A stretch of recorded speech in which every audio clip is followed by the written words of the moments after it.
Silicon ಸಿಟಿಯಲ್ಲಿ ಮತ್ತೆ ನಾಯಿಗಳಿಂದ deadly attack ನಡೀತಾನೆ ಇದೆ. ಒಂದ್ ಕಡೆ ಬೀದಿ ನಾಯಿಗಳೇ ಡೇಂಜರಸ್ ಅಂತಿದ್ರೆ ಇನ್ನೊಂದ್ ಕಡೆ ಸಾಕು ನಾಯಿಗಳು ಕೂಡ ಡೇಂಜರ್ ಅನ್ನೋ ಹಾಗೆ ಆಗಿದೆ. ಬಾಲಕನ ಮೇಲೆ ಅಟ್ಯಾಕ್ ಮಾಡಿ ಮಾಂಸವನ್ನೇ ಎಳೆದಿದೆ. ಆ ಡೆಡ್ಲಿ ನಾಯಿ ಅಟ್ಯಾಕ್ನ ಕಂಪ್ಲೀಟ್ ಸ್ಟೋರಿ ಇಲ್ಲಿದೆ. ಬಾಲಕನ ಮೇಲೆ ಸಾಕು ನಾಯಿ ಡೆಡ್ಲಿ ಅಟ್ಯಾಕ್. ನಾಯಿ ಮಾಲಕಿ ಮೇಲೆ ಪೋಷಕರು ಗರಂ.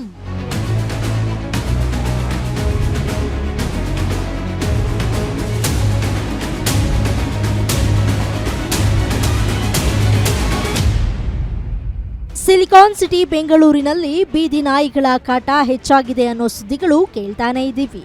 ಇದರ ಜೊತೆಗೆ ಸಾಕು ನಾಯಿಗಳು ಸಹ ಡೆಡ್ಲಿ ಅಟ್ಯಾಕ್ ಮಾಡ್ತಾ ಇರೋದು ಗಾಬರಿ ತರುವಂತಹ ಸಂಗತಿಯಾಗಿದೆ. ನಿನ್ನೆ ಸಂಜೆ ಮತ್ತಿಕೆರೆ ಬಳಿ 12 ವರ್ಷದ ಬಾಲಕನ ಮೇಲೆ ಸಾಕು ನಾಯಿಯೊಂದು ರಾಕ್ಷಸನಂತೆ ಎರಗಿದೆ. ಡಾಗ್ ಡೆಡ್ಲಿ ಅಟ್ಯಾಕ್ಗೆ ಬಾಲಕನ ಬಲಗೈ ಮಾಂಸ ನೆಲಕ್ಕೆ ಕಿತ್ತು ಬಿದ್ದಿದೆ. ಗಂಭೀರವಾಗಿ ಗಾಯಗೊಂಡಿರೋ ಹುಡುಗನಿಗೆ ಕೆಸಿ ಜನರಲ್ ಆಸ್ಪತ್ರೆಯಲ್ಲಿ ಬಲಗೈಗೆ ಸ್ಟಿಚ್ ಹಾಕಿ ಚಿಕಿತ್ಸೆಯನ್ನ ನೀಡಲಾಗಿದೆ. ಹಿಂಗ್ ಹೊಂಟಿದ್ದೆ, ಇಲ್ಲೇ ಬಂತು ಅದೇನೋ ಮಾಡದ್ ಬಿಡು ಅಂತ ಹಿಂಗ್ ಹೊಂಟಿದ್ದೆ, ಹಂಗೆ ಹಿಡಿದ್ಬಿಟ್ಟು ಹಂಗೆ ಹಾಕೊಂಡ್ಬಿಡ್ತು. ಪಕ್ಕದ ಮನೆ. ಅವಾಗ ಯಾರು ಬಂದಿರ್ಲಿಲ್ವಾ ನಿಮ್ಮ ಹತ್ರ? ಯಾರು ಬಂದಿಲ್ಲ. ನಾಯಿ ಕಚ್ಚೋನಿ ಮತ್ತೆ ಯಾರು ಓಡಿಸಿದ್ರ ನಾಯಿನ? ಅಲ್ಲಿ ಅಲ್ಲೊಂದು 4 ಜನ ಅಂಕಲ್ ಇದ್ರು, ಅವರೇ ಬಂದ್ರು, ಅವರೇ ಅದಾದ್ಮೇಲೆ ಆಮೇಲೆ ಏನು. ನೀನು ಎಷ್ಟನೇ ಕ್ಲಾಸು? ನಾನು 6th. ನಿನ್ನ ಮನೇಲಿ ಯಾರು ಇರ್ಲಿಲ್ಲ? ನಮ್ಮ ಮನೇಲಿ ಯಾರು ಇದ್ದಿಲ್ಲ. ನಿನ್ನೆ ಸಂಜೆ ಬಾಲಕ ಅಂಗಡಿಯೊಂದರಲ್ಲಿ ತಿಂಡಿ ಖರೀದಿಸಿ ಮನೆಗೆ ಹೋಗ್ತಾ ಇದ್ದಾಗ ಪಕ್ಕದ ಮನೆಯ ಸಾಕು ನಾಯಿಯೊಂದು ಅಟ್ಯಾಕ್ ಮಾಡಿದೆ.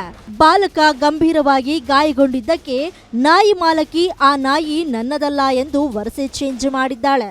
ಅಷ್ಟೇ ಅಲ್ಲ, ನಾಯಿ ಕಡಿತಕ್ಕೊಳಗಾದ ಬಾಲಕನಿಗೆ ಚಿಕಿತ್ಸೆ ಕೊಡಿಸಲ್ಲ ಅನ್ನೋ ಆರೋಪವೂ ಕೇಳಿ ಬಂದಿದೆ. ಇಲ್ಲ ಸರ್, ನಮ್ದಲ್ಲ ನಾಯಿ, ಬೀದಿ ನಾಯಿ. ಅದು ಅನ್ನ ಹಾಕ್ತಿವಿ, ಬಂದ್ ಕೇಸಿಂದ ನಮ್ಮ ಮನೆ ಮುಂದೆ ಬೀಳ್ತದ ಅಂತ ಕೇಸಿಂದ ಅಂದ್ರು. ಅದು ಬೀದಿ ನಾಯಿನ ಇಲ್ಲ ಇವರು ಸಾಕಿರ? ಅವ್ರು ಸಾಕಿದ್ದೇವೆ ಸರ್, ಅವ್ರು ಹಂಗೆ ಹೇಳಕತ್ತಾರ. ಅವ್ರು ಸಾಕಿದ ನಾಯಿನೇ ಅದೆಲ್ಲ ಕಟ್ಟಾಕ್ಯಾರ, ಅಲ್ಲಿ ಅವ್ರ ಮನೆ ಹತ್ರನೇ ಕಟ್ಟಾಕ್ಯಾರ ಅದು ನಾಯಿ.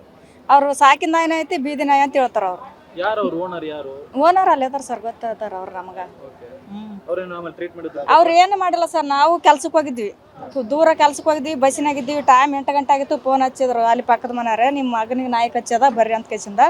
ನಾವಿದ್ರು ಅವ್ರು ಕರ್ಕೊಂಡು ಹೋಗಿಲ್ಲ. ನಾಯಿ ಕಚ್ಚಿದ್ರು ನೋಡಿ ಕೇಸಿಂದ ಮನೆಗೆ ಹೋಗಿ ಬಾಗ್ಲು ಹಾಕೊಂಡು ಸುಮ್ಮನೆ ಕೂತಾರ. ಅವ್ರು ಒಳಗನೆ ಏನು ಬಂದಿಲ್ಲ ಸರ್. ಅವ್ರು ಏನು ಮಾತಾಡಿಸಿಲ್ಲ, ಬಂದಿಲ್ಲ, ದವಾಖಾನೆಗೆ ಕರ್ಕೊಂಡು ಹೋಗಿಲ್ಲ. ಈಗ ನಾಯಿ ಕಚ್ಚಿದ್ಮೇಲೆ ಎಷ್ಟು ಹೊತ್ತಾದ್ಮೇಲೆ ಹಾಸ್ಪಿಟಲ್ಗೆ ಸೇರಿಸಿದ್ರಿ?